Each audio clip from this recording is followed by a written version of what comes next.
my two daughters.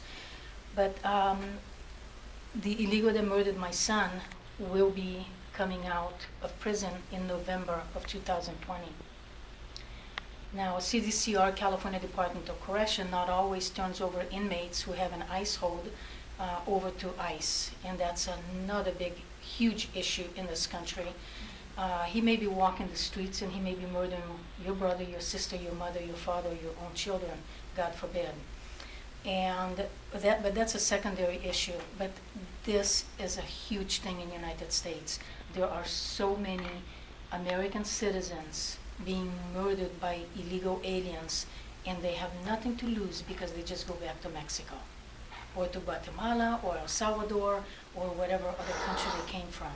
This is a real problem because they're not bound here. They have nothing connecting them to the United States. So they do the slaughter and then they leave, leaving us behind. And it's been 14 years since my son was murdered. Do you think I'm okay? No. I carry a life sentence of pain and grief and sorrow and longing for my son. I will never see him get old. He will never be there when I get old. And worst yet, he's not going to be there to see his children grow up. That is the worst part. They had to grow up without their father. When the youngest one graduated from junior high, and a very special moment that everybody should be so happy, I was in the corner crying because his father should have been there to enjoy that moment. I miss Ronald every day.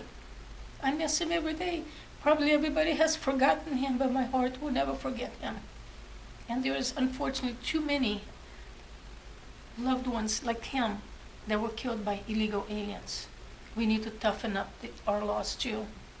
And then on top of it, to reward them with medical and public assistance. How about public assistance for my grandkids? His older son, Matthew, is not doing so well. I'm ashamed to say, but he's not. He has a lot of anger issues. He's lost. He's a lost soul. And there's nothing I can do. He won't get any grants. He won't get any aids. He won't get anything from the government. But the illegals will get some. What an investment is that? And most illegals, they don't assimilate into our culture. They send their money back home to set up their retirement back home. It's not they're going to respect this country.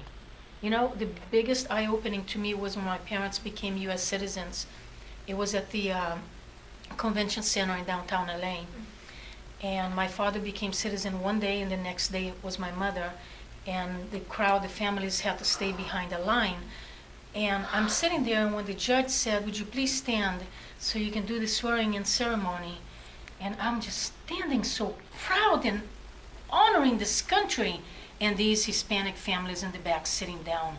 I called the security and I said, "Excuse me, that is disrespectful. Tell them to at least stand up if they don't want to honor this country. At least give us the respect of standing up." They wouldn't even do that. This is my country, and I'm going to fight for this country. And I wish more people would. Thank you. Thank you for sharing a story with us.